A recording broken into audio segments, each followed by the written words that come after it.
మనం పెద్ద చర్చించుకోవడం వల్ల ప్రయోజనం లేదు.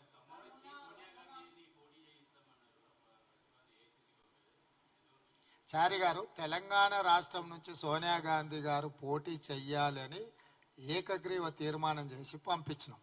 మీరు దానికి ఖమ్మం తోడు చేస్తారు, అది మరి మీరే చెప్పాలి, మీకు ఎక్కడి నుంచే సమాచారం వచ్చిందో. ఇప్పటికి కూడా మా తీర్మానానికి మేము కట్టుబడి ఉన్నాం. ఇప్పటి సమావేశంలో కూడా మేము అందరం చర్చించుకున్నాం.